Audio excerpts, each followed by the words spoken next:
अस्सलाम वालेकुम। अच्छा जी, जो हमारा दूसरा टॉपिक है वो है ग्रोथ हार्मोन। अगर फॉर एग्जांपल एडिनोमा हो गया, पिट्यूटरी एडिनोमा हो गया एंटीरियर पिट्यूटरी का, तो ग्रोथ हार्मोन जब ज़्यादा रिलीज़ होगा तो क्या होगा। देखें, सबसे पहले इसके 2 से 3 इंपॉर्टेंट बातें पता होनी चाहिए कि इसकी सिक्रीशन फिजियोलॉजिकली कब इंक्रीज़ होती है और फिजियोलॉजिकली डिक्रीज़ कब होती है। ठीक है, सबसे पहले इसकी थोड़ी सी फिजियोलॉजी का पता होना चाहिए। देखें, इसकी जो ड्यूरिंग नॉर्मल जो सिक्रीशन है ना, वो फर्स्ट आवर जो स्लीप होते हैं उनमें काफ़ी ज़्यादा ग्रोथ हार्मोन की सिक्रीशन होती है। जब पेशेंट के अंदर हाइपोग्लाइसीमिया हो तब इसकी काफ़ी ज़्यादा सिक्रीशन होती है। क्यों? क्योंकि ये क्या करवाता है, ग्लूकोनियोजेनेसिस करवाता है। जब ये ग्लूकोनियोजेनेसिस करवाएगा तो ग्लूकोनियोजेनेसिस का मतलब है formation of glucose from non carbs compound, like protein की ब्रेक डाउन कर रहा है, फैट की ब्रेक डाउन कर रहा है, ग्लाइकोलाइसिस करवा रहा है, ग्लाइकोजिनोलाइसिस करवा रहा है। ठीक है, इससे क्या होगा, जो जो हमारे पास पहले ही नॉन कार्ब से ग्लूकोज मिलेगी ड्यूरिंग स्ट्रेस तब भी रिलीज़ होगा ये ज़्यादा से ज़्यादा, और प्यूबर्टी या एक्सरसाइज के दौरान। ये कुछ फिजियोलॉजिकल कंडीशन है जिसके अंदर क्या होता है, हमारा किसका लेवल इंक्रीज़ करता है, ग्रोथ हार्मोन का लेवल इंक्रीज़ करता है। अब बात करते हैं कब हमारा ग्रोथ हार्मोन का लेवल डिक्रीज़ होना स्टार्ट हो सकता है। जब फॉर एग्जांपल एज काफ़ी ज़्यादा हो जाए, एजिंग ओल्ड एज वाले पेशेंट में इसका लेवल कम हो जाता है। ठीक है, ओबेसिटी वाले पेशेंट में, क्योंकि उसके अंदर क्या होता है, ग्लूकोज का लेवल ज़्यादा होता है, तो वो by negative feedback come release होगा। हाइपरग्लाइसीमिया वाले पेशेंट के अंदर ये कम रिलीज़ होगा। ठीक है, जिस पेशेंट के अंदर सोमेटोस्टेटिन का लेवल ज़्यादा है उसके अंदर ये कम रिलीज़ होगा। किसका लेवल ज़्यादा है, सोमेटोस्टेटिन का। इसकी ना, इस टॉपिक को करने से पहले इसकी फिजियोलॉजी अच्छी से कर ली जाए ग्रोथ हार्मोन की, तो फिर ये तो हलवा है ना। ये ग्रोथ हार्मोन जो एडिनोमा या एक्रोमेगाली जिजेंटिज्म हम पढ़ेंगे वो तो फिर हलवा है, फिर वो मुश्किल नहीं है बात इसको सॉल्व, केस को इसके सॉल्व करना। फिर क्या हो सकता है, इसमें सोमेटोमीडियन का लेवल ज़्यादा हो। तो ये सारे कुछ फैक्टर हैं जो सोमेटोमीडियन में जस्ट लाइक आप समझ लें कि ये ग्रोथ हार्मोन इटसेल्फ है। ठीक है, ग्रोथ हार्मोन का दूसरा नाम सोमेटोमीडियन ही होता है। अगर फॉर एग्जांपल सोमेटोमीडियन का लेवल ज़्यादा है तब भी इस पेशेंट के अंदर क्या होगा, ग्रोथ हार्मोन का लेवल डिक्रीज़ करेगा एजिंग के वक्त, ओबेसिटी के वक्त, हाइपरग्लाइसीमिया में। और सोमेटोस्टेटिन का लेवल ज़्यादा, सोमेटोस्टेटिन क्या करता है, इनहिबिट करता है किसको, ग्रोथ हार्मोन को। अब जब फॉर एग्जांपल किसी पेशेंट के अंदर सोमेटोस्टेटिन ज़्यादा है तो वो जाहिर सी बात है ग्रोथ हार्मोन के लेवल को क्या करेगा, डिक्रीज़ करेगा।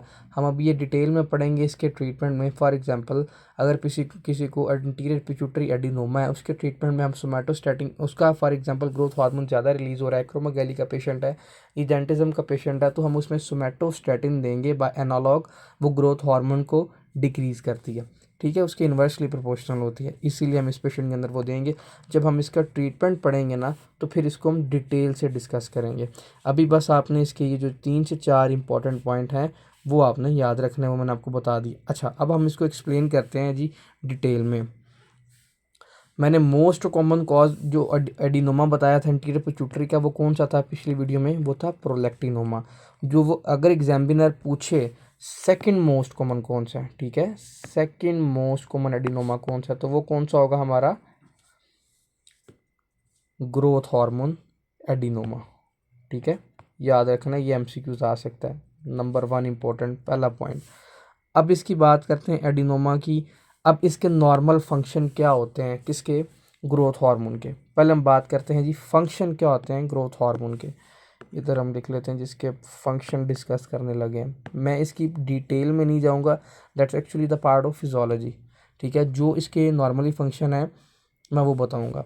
इसने क्या करना होता है, लीवर से इंसुलिन लाइक ग्रोथ फैक्टर की क्या करवानी होती है, प्रोडक्शन करवानी होती है। नंबर 1 पहला इंपॉर्टेंट पॉइंट।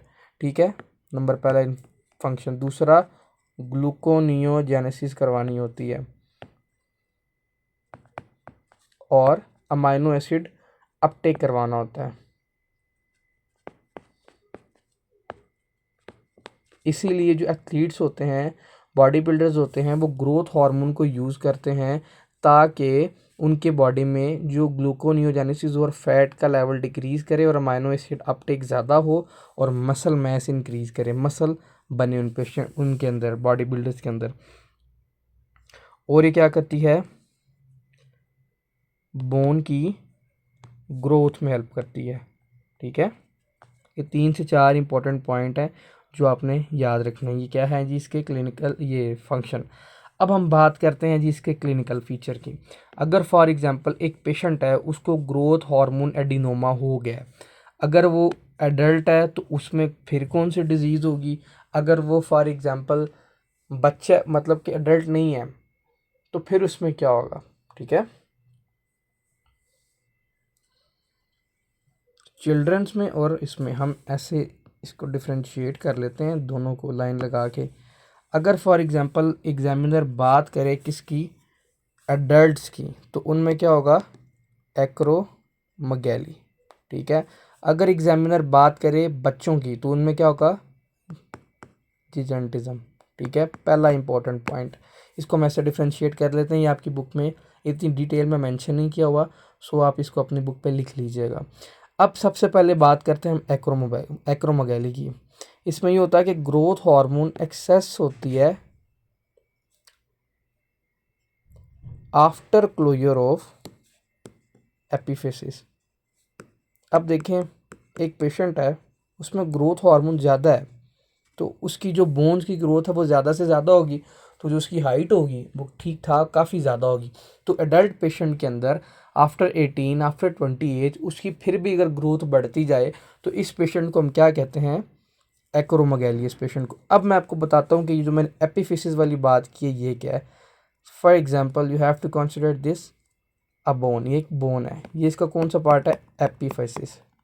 ठीक है, ये कौन सा इसका, मेटाफिसिस, और ये कौन सा है, डायफिसिस। ये आपने नॉर्मल एनाटॉमी में पढ़ी होंगी सारी चीज़ें।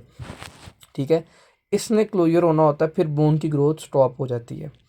ठीक है, अब देखें इस पेशेंट के अंदर आफ्टर क्लोजर, इसके बंद होने के बावजूद भी बोन की जो लेंथ है वो बढ़ती जा रही है, फॉर एग्जांपल ऐसे हो रही है। इसका मतलब ये है कि पेशेंट को क्या है, एक्रोमेगैली है। समझ में आ गई मेरी बात। ये एपिफेसिस, मेटाफेसिस, डायफेसिस वाले जो इसके पॉइंट है ये आपने सारे इंपॉर्टेंट याद रखने हैं। अब देखें, अब इस पेशेंट के अंदर ज़्यादा से ज़्यादा क्लिनिकल फीचर की बात कर रहे हैं ना, इस पेशेंट में क्या होगी, हेडेक होगी, स्वेटिंग होगी। इस पेशेंट के अंदर जितने भी ग्लैंड्स हैं वो ओवर फंक्शन करेंगे, उनके साइज़ बढ़ गया ना, और इसकी जो हेडेक और स्वेटिंग है ना, ये मोस्ट कॉमन कंप्लेन है पेशेंट की। ठीक है, ये आपने याद रखनी है। वो लिख देंगे कि what is the most common complain of patient in acromegaly, तो आपने इसका आंसर क्या बताना है कि पेशेंट को क्या होती है, हेडेक होता है, साथ स्वेटिंग होती है। ठीक है, और इसके अंदर क्या हो सकता है, अब देखें, अब जब उसके ये क्या कहते हैं, जो जॉ है इसका साइज़ बढ़ेगा, इसको हम कह सकते हैं कि इस पेशेंट के अंदर जो जॉ है वो प्रोमिनेंट हो रहा है, जॉ लाइन जो उसका जॉ है वो बढ़ रहा है। ठीक है, और इसको हम क्या बोलते हैं मेडिकल लैंग्वेज में, प्रोगैंथिज्म। इस पेशेंट के अंदर हम क्या देखेंगे, प्रोगैंथिज्म देखेंगे। क्यों, इसमें क्या हो रहा है, उसका जॉ बढ़ रहा है। फ्रंटल बोसिंग देखेंगे, फ्रंटल बोन का भी साइज इंक्रीज करेगा। ठीक है, और इसको क्या बोलेंगे, फ्रंटल बोसिंग। ठीक है, फ्रंटल बोसिंग देखेंगे इस पेशेंट के अंदर, जॉ लाइन बढ़ेगी जिसको हम प्रोगैंथिज्म बोलते हैं। और इस पेशेंट के अंदर क्या हो सकता है, विजुअल फील्ड डिफेक्ट हो सकते हैं, वही वो जो मैंने आपको पिछली वीडियो में एक्सप्लेन किए हैं। और इसके अंदर हम क्या देख सकते हैं, इस पेशेंट के अंदर ये सारे इसके क्या है, क्लिनिकल फीचर, और एनलार्ज्ड इंटरनल ऑर्गन्स। ठीक है, ये सारे इसके इंपॉर्टेंट क्लिनिकल फीचर हैं जो एक्रोमेगैली के पेशेंट के अंदर देख सकते हैं। मैंने क्या बताया, इस पेशेंट के अंदर क्या होगा, ग्रोथ हार्मोन एक्सेस होगा। जब ग्रोथ हार्मोन एक्सेस होगा, क्यों, क्योंकि एडिनोमा है, ग्रोथ हार्मोन रिलीजिंग हार्मोन ज़्यादा से ज़्यादा आपके एंटीरियर पिट्यूटरी से रिलीज़ होगा। ग्रोथ हार्मोन हाइपोथैलेमस से growth hormone releasing hormone release हुआ, एंटीरियर पिट्यूटरी से उसने ग्रोथ हार्मोन को स्टिमुलेट किया, ग्रोथ हार्मोन ज़्यादा से ज़्यादा स्टिमुलेट हुआ। इस अगर तो फॉर एग्जांपल पेशेंट एडल्ट है तो आफ्टर क्लोजर भी क्या होगा कि हमारा एपिफिसिस क्लोज होने के बाद भी पेशेंट की बोन्स की ग्रोथ बढ़ती रहेगी। सर दर्द होगा पेशेंट का, स्वेटिंग ज़्यादा से ज़्यादा होगी, ये मोस्ट कॉमन कंप्लेन है पेशेंट की। और इसके अंदर क्या हो सकता है, प्रोगैंथिज्म हो सकता है कि उसका जॉ बढ़ गया है, फ्रंटल बोसिंग, फ्रंटल बोन का साइज भी बढ़ गया है, और विजुअल फील्ड इफेक्ट भी होगा इसमें, और ऑर्गन भी एनलार्ज होंगे। ये सारे मैंने क्लिनिकल फीचर से जो क्या कर दी है, रिवाइज कर दिए हैं। हम गिजेंटिज्म के पेशेंट में भी ये सारा कुछ देख सकते हैं, लेकिन इसमें क्या होगा, बिफोर क्लोजर, अब भी हमारा जो एपिफिसिस है वो बंद नहीं हुआ, before closure bone of epiphysis effect होंगी, ठीक है। बोन हमारी अभी फ्यूज़ नहीं हुई और बोन की क्या हो रही है, ग्रोथ हो रही है ज़्यादा से ज़्यादा। चिल्ड्रंस में देखते हैं जिजेंटिज्म, ये लिख लीजिएगा, ये बच्चों में देखते हैं। इसके अंदर इंक्रीज क्या होगा, बॉडी साइज होगा,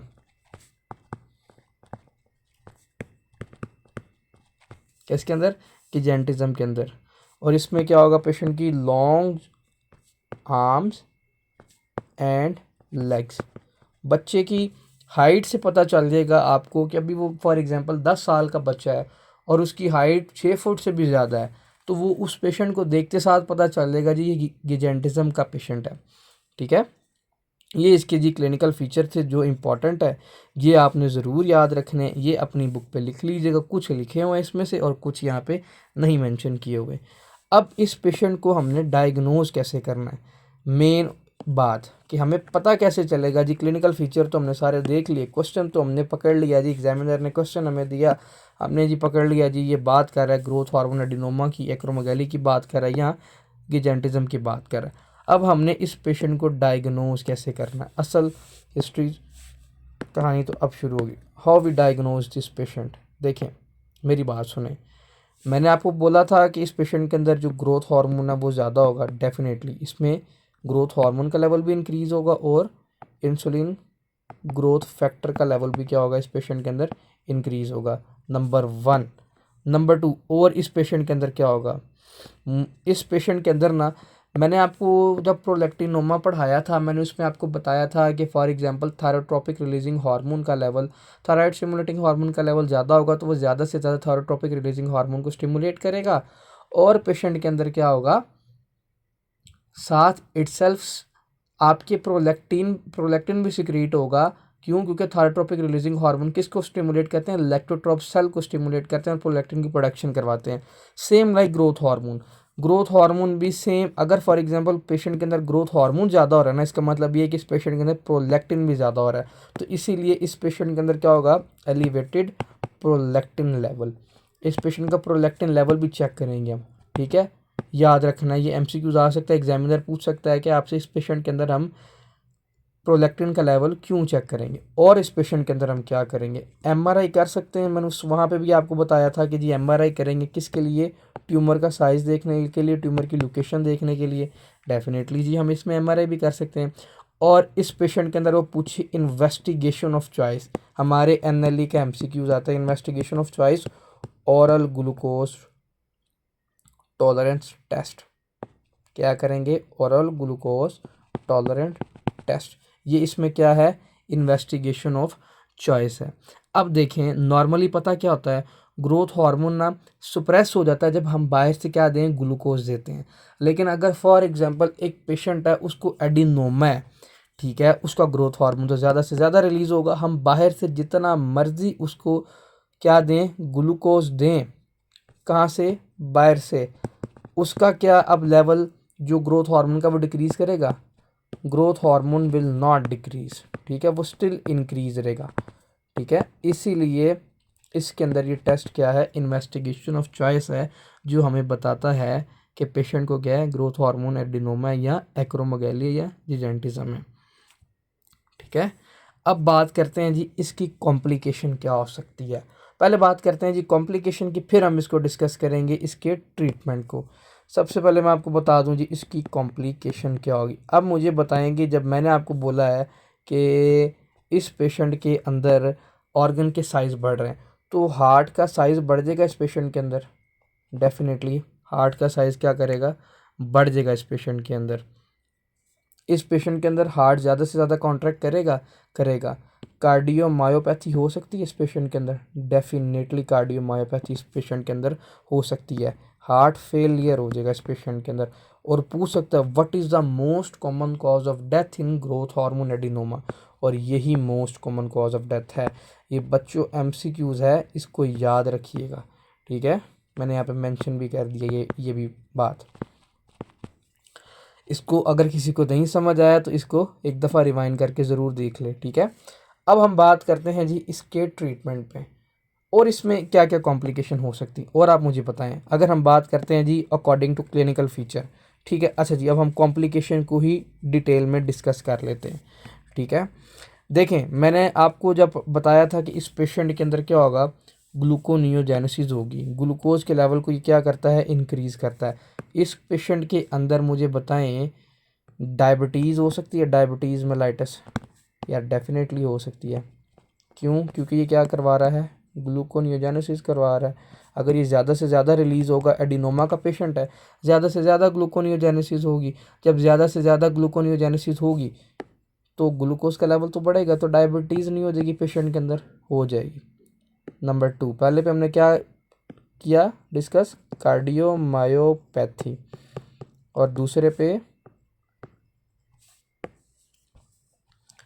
डायबिटीज़ मेलाइटस। अच्छा, नंबर 3, इस पेशेंट के अंदर कार्पल टनल सिंड्रोम हो सकता है। देखिए, अब कार्पल टनल सिंड्रोम में क्या होता है पता है आपको, कार्पल टनल सिंड्रोम में ना हमारी जो मीडियन नर्व है ना वो कंप्रेस कर जाती है। अब इस पेशेंट के अंदर मीडियन नर्व क्यों कंप्रेस करेगी, देखें फॉर एग्जांपल ये हमारी रिस्ट है और ये मीडियन नर्व पास कर रही है।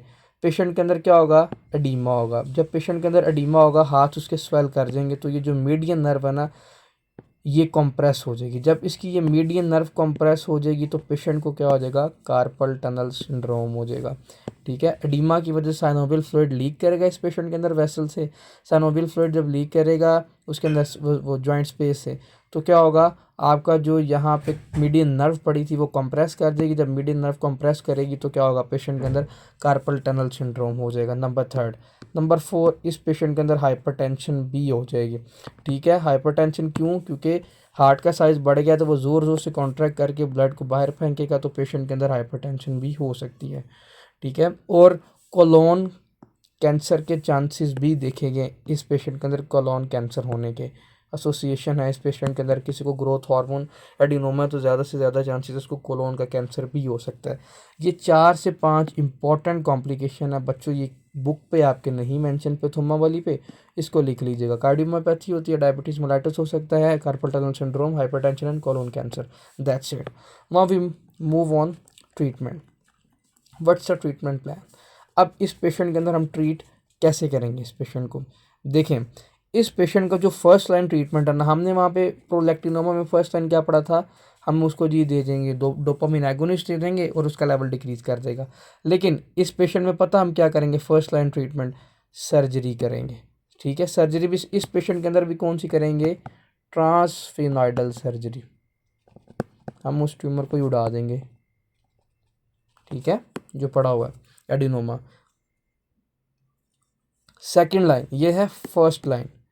अब बात करते हैं जी किसकी, second line. Second line treatment इस पेशेंट के अंदर क्या होगा, वो होगा रेडियोथेरेपी दे सकते हैं, या अब मेरी बात सुने, इस पेशेंट के अंदर आप मुझे बताएं, मैंने आपको वीडियो के स्टार्ट में बताया था सोमेटोस्टेटिन दे सकते हैं एनालॉग। वो क्या करता है, इन्वर्सली प्रोपोर्शनल होता है ना ग्रोथ हार्मोन के, तो इसीलिए इस पेशेंट के अंदर हम सोमेटोस्टेटिन एनालॉग देंगे जो इनहिबिट कर देगा किसको, ग्रोथ हार्मोन में, ग्रोथ हार्मोन को। और इसमें कौन सा ड्रग आएगा, ऑक्टियोट्राइड, ये आपने काफ़ी ज़्यादा सुना होगा, एसोफेजियल वेरिसिस में भी ये देते हैं ड्रग, ठीक है। ये आपने एमसीक्यूज है, इसको याद रखना है। और अब मुझे ये बताएं कि अगर हम फॉर एग्जांपल ग्रोथ हार्मोन के रिसेप्टर को ही ब्लॉक कर दें, ठीक है, अगर उसके रिसेप्टर को ब्लॉक कर दें तो वो तो लग नहीं सकेगा अपने रिसेप्टर पे और वो ये फंक्शन नहीं कर सकता, ठीक है। तो इसमें कौन सी ड्रग आएगी, पेगवोसीमेंट, ये भी आपने याद रखना है। क्या है, ग्रोथ हार्मोन रिसेप्टर एंटागनिस्ट, ठीक है बच्चों। ये बुक पे नहीं लिखा हुआ है, ये वीडियो इसीलिए लंबी हो रही है क्योंकि मैं इसके में ट्रीटमेंट प्लान भी बता रहा हूँ। और इस पेशेंट के अंदर क्या दे सकते हैं, अब मुझे बताएं, मैंने आपको बताया था कि इस पेशेंट के अंदर प्रोलैक्टिन का लेवल भी तो इंक्रीज़ हो रहा है क्योंकि ग्रोथ हार्मोन ज़्यादा है तो प्रोलैक्टिन भी ज़्यादा होगा। तो इस पेशेंट के अंदर हम ब्रोमोक्रिप्टिन दे सकते हैं, डोपामिन एगोनिस्ट, या डेफिनेटली दे सकते हैं। हमने प्रोलैक्टिन को भी तो ट्रीट करना है, हाइपरप्रोलैक्टिनीमिया को, तो इसीलिए इसमें हम ब्रोमोक्रिप्टिन भी दे सकते हैं।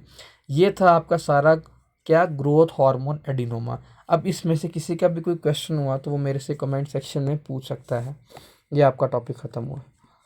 इसको एक दफ़ा हम अपनी बुक से भी रीड आउट कर लेते हैं। Growth hormone cell adenoma, gigantism in children, increase linear bone growth, epiphyses are not fused, acromegaly in adults, enlarged bone of hand, feet and jaw, basal organ बढ़ रहे हैं, cardiac failure and large tongue, secondary diabetes mellitus. मैंने बता दिया कि complication में ये diagnose पर the elevated growth hormone and insulin growth factor, सारी वही बातें हैं बच्चों। ट्रीटमेंट ऑक्ट्यूट्राइड दे सकते हैं इसमें उसने नहीं लिखा, पैगवसीमेंट भी दे सकते हैं, रिसेप्टर एंटागोनिस्ट, ट्रांसफेनोइडल सर्जरी भी कर सकते हैं, सारा लिख लीजिएगा।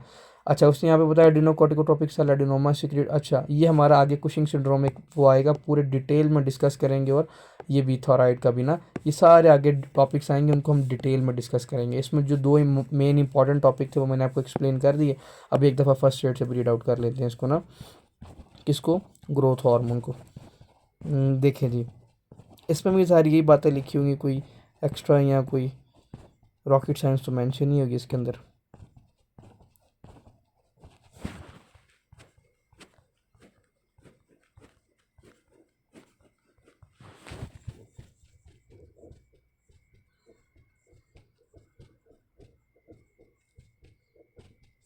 ये देखें, acromegaly, excess growth hormone in adults typically caused by the pituitary adenoma, large tongue with the diffuse frontal bossing, causing of facial feature with the aging, deep voice, diaphoresis, hypertrophic arthropathy भी हो सकती है, glucose insulin resistance, hypertension, left ventricular heart failure, persistent ejection fraction इसमें normal रहेगा, most common cause of death यही, insulin growth factor का level ज़्यादा, failure to suppress the serum growth hormone following the oral goal. ये मैंने बच्चों आपको सारी चीज़ें बताई हुई हैं। Pituitary adenoma rejection if not cure, treat with octreotide, same वही बात, पैगवसीमेंट दे सकते हैं, कैबरग्लिन या ब्रोमोक्रिप्टिन भी यहाँ पर लिख लें, वो भी दे सकते हैं इस पेशेंट के अंदर। ये देखें जी, ये बेस लाइन है, ये देखें इसमें इस पेशेंट को क्या है, acromegaly, growth hormone increase in children, gigantism, linear bone growth due to the unfused. ये हमने डिटेल में सारा डिस्कस किया। किसी का भी क्वेश्चन हो कमेंट सेक्शन में पूछ लीजिएगा। अल्लाह हाफिज़।